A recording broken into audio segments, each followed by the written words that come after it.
Everyone, welcome back to my channel. কেমন আছো সবাই? আশা করব সবাই খুব ভালো আছো, সুস্থ আছো।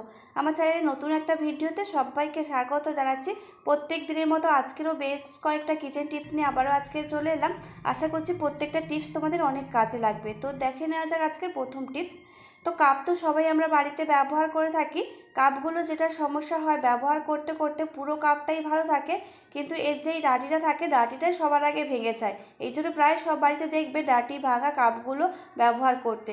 তো তার জন্য দারুণ একটা টিপস আমি তোমাদের সঙ্গে শেয়ার করছি। কাপগুলোকে যখন তোমরা নতুন অবস্থাতে কিনে আনবে, তো নতুন অবস্থাতে কিনে আনার সঙ্গে সঙ্গে ব্যবহার করার আগে তোমরা অবশ্যই করে দেখো, আমি কিছুটা জল নিয়েছি, ঠান্ডা নর্মাল প্লেন জল নেবে, আর সেই জলের মধ্যে আধা ঘন্টা ডুবিয়ে এইভাবে করে রেখে দেবে। তারপরে আধা ঘন্টা পর এই জল থেকে তুলে তোমরা কাপগুলোকে ব্যবহার করবে। দেখবে কাপগুলো অনেকটাই স্ট্রং হয়ে যাবে। এর যে ডাটিগুলো ভেঙে যাওয়ার সমস্যা সেটা আর ভাঙবে না, পুরো কাপটা আগের থেকে অনেকটা স্ট্রং হয়ে যাবে, আর কোনোভাবে ডাটিগুলো ভেঙে যাবে না, অনেকটাই মজবুত হয়ে যাবে। তো এখানে হচ্ছে বন্ধুরা আজকে 2 নম্বর টিপস, আর 2 নম্বর টিপস হলো পেন নিয়ে। বন্ধুরা, এই যে ইউজ অ্যান্ড থ্রো পেনগুলো, এগুলো যখন কালি শেষ হয়ে যায় আমরা এই পেনগুলোকে ছুঁড়ে ফেলে দিই, কিন্তু এই পেনগুলো বা পেনের ঢাকনাগুলোকে বিভিন্ন কাজে ব্যবহার করা যায়। সেরকম আমি পেনের ঢাকনাগুলোকে কী কাজে তোমরা লাগাবে তার একটি দুটো আইডিয়া তোমাদের সঙ্গে শেয়ার করব। তো আমি এখানে পেনের ঢাকনাগুলো খুলে নিয়েছি। তো দেখো বন্ধুরা, বাড়িতে যখন আমরা বাড়ির বাইরে যখন জামা কাপড়গুলো মিলি, যাতে জামা কাপড়গুলো উড়ে এদিক ওদিক না চলে যায়, সেই জন্য আমরা ক্লিপ দিয়ে আটকে রেখে দিই। কিন্তু এই যে ক্লিপের বদলে এই পেনের ঢাকনাগুলোকে খুব সুন্দরভাবে ব্যবহার করতে পারি আমরা। অযথা বেকার টাকা খরচ করতে হবে না, বা যে কোনো জিনিস ফেলে দেওয়ার আগে যদি সেই জিনিসটাকে ব্যবহার করে নিতে পারি, ফ্রিতে যদি কোনো কাজ হয়ে যায়, তাহলে বেকার আমরা টাকা খরচ করে বাজার থেকে ক্লিপ কিনতে যাব কেন। কত সুন্দরভাবে পেনের ঢাকনা দিয়ে ক্লিপ বানানো আমার হয়ে গেল। অযথা বাজার থেকে ক্লিপ কেনার কোনো প্রয়োজন নেই।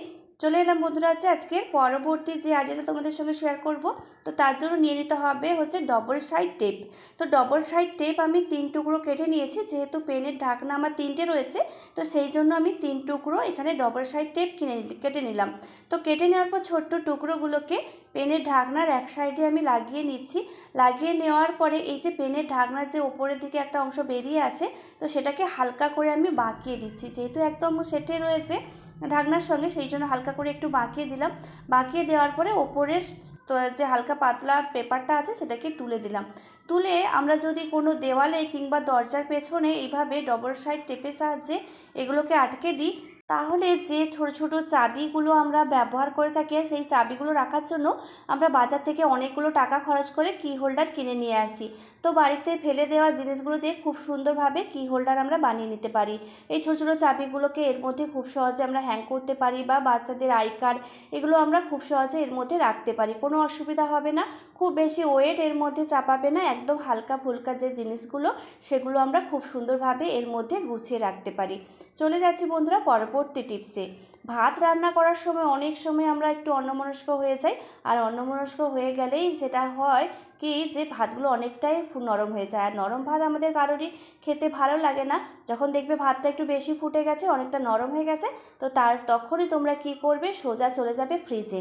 ফ্রিজে তো সবার বাড়িতে বরফই থাকে, তো সেই বরফ বেশ কিছু নিয়ে আসবে, নিয়ে এসে এই বরফের টুকরোগুলোকে ভাতের হাঁড়ির মধ্যে দিয়ে দেবে। ভাতের মধ্যে দিয়ে দেওয়ার পরে তোমরা ভাতের মাড়টাকে ঝরিয়ে নেবে। দেখবে ভাতটা আগের থেকে অনেকটা শক্ত হয়ে গেছে, আর আমাদের খেতে কোনো অসুবিধা হবে না, নরম ভাবটা অনেকটাই দূর হবে। পরবর্তী টিপসটা হলো ব্লাউজ নিয়ে। আমরা সবাই কম বেশি শাড়ি পরতে ভীষণ ভালোবাসি। শাড়ি পরার পরে এটা শাড়ির আঁচলটাকে আমরা পিন করে থাকি, আর পিন করার জন্য এরকম সেফটি পিন আমরা ব্যবহার করে থাকি। সেফটি পিন দিয়ে শাড়িটাকে আটকে দিই ব্লাউজের সঙ্গে। সমস্যা যেটা হয়, যে দেখা যায় সেফটি পিনের পেছনের যে গোল মতন অংশটা আছে, তার মধ্যে শাড়ির কিছুটা অংশ কিংবা হচ্ছে ব্লাউজের কাপড় এর মধ্যে ঢুকে যায়, আর ঢুকে গেলেই বের করতে আমাদের অনেকটাই অসুবিধা হয়ে যায়। দেখা যায় ব্লাউজটাও ছিঁড়ে যায়, বা শাড়িটাও অনেক সময় ছিঁড়ে যায়। তো তার জন্য তোমরা কী করবে, সেফটি পিন দিয়ে আটকানোর আগে ছোট্ট একটা এইভাবে করে পুঁতি নেবে, পুঁতিটাকে সেফটি পিনের মধ্যে গলিয়ে নেবে। গলিয়ে নেওয়ার পরে এই সেফটি পিনটা তোমরা পিন করার কাজে ব্যবহার করবে। দেখবে কোনোভাবেই আর শাড়ির বা হচ্ছে ব্লাউজের কাপড় এর যে সেফটি পিনের মধ্যে আর আটকে যাবে না, ছিঁড়ে যাওয়ারও ভয় থাকবে না। শাড়ি ব্লাউজ দুটোই একদম সুরক্ষিত থাকবে। ছোটো ছোটো টিপসগুলো জানা থাকলে সত্যি আমাদের কাজগুলো অনেকটাই সহজ হয়ে যায়, সেই সঙ্গে সংসার খরচটা কিছুটা হলেও কমে যায়। দেখো বন্ধুরা, এখন কিন্তু প্রায় প্রত্যেক বাড়িতে স্লাইডিং উইন্ডো থাকে, আর এই স্লাইডিং উইন্ডো নিচে যে চ্যানেলগুলো বসানো থাকে এই চ্যানেলগুলো অনেকটা বেশি পরিমাণে নোংরা হয়ে যায়। এই নোংরাগুলো আমরা খুব সহজে পরিষ্কার করতে পারি না। হাতের আঙুলের সাহায্যে নোংরাগুলোকে এক জায়গায় জড়ো করলেও সেখান থেকে নোংরাগুলোকে বের করতে গেলে অসুবিধার মধ্যে পড়তে হয়। তো কিভাবে তোমরা খুব সহজে এটাকে পরিষ্কার করবে, তো তারই একটা দারুণ টিপস তোমাদের সঙ্গে শেয়ার করব। নিয়ে নিতে হবে হচ্ছে একটা মোটা দেখে একটা ব্রাশ। এই ব্রাশের সাহায্যে সমস্ত নোংরাগুলোকে আমি এক জায়গায় জড়ো করব। দুই সাইড থেকে নোংরাগুলোকে এক জায়গায় জড়ো করে নেওয়ার পরে প্রয়োজন হবে একটা হচ্ছে কাগজের টুকরো। এই কাগজের টুকরোটাকে হাতের আঙুলের সাহায্যে খুব সুন্দর করে এই যে চ্যানেলের গ্যাপগুলো আছে গ্যাপের মধ্যে খুব সুন্দরভাবে সেট করে দিতে হবে, যাতে কোনোভাবে উঠে না থাকে, একদম নিচ পর্যন্ত যাতে কাগজের টুকরোটা পৌঁছায়। তো তার জন্য হাত দিয়ে একটু চেপে ধরে রেখে দেবে, তাহলে কাগজের টুকরোটা কোনোভাবে আর উঠে আসবে না। তো এরপরে যেই ব্রাশটা দিয়ে আমি নোংরাগুলোকে এক জায়গায় জড়ো করেছি সেই ব্রাশটা দিয়ে নোংরাগুলোকে আস্তে আস্তে করে কাগজের উপরে তুলে নেব।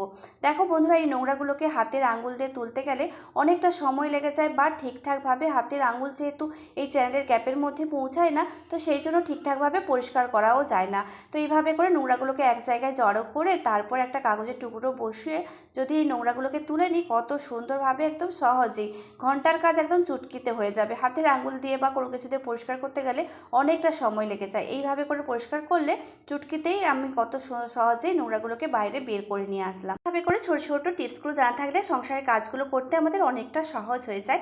কত সুন্দরভাবে চ্যানেলটা পরিষ্কার হয়ে গেছে দেখে তোমরা নিশ্চয়ই বুঝতে পেরেছো, একদম নতুনের মতন ঝকঝক করছে। প্রথমটায় কতটা নোংরা ছিল।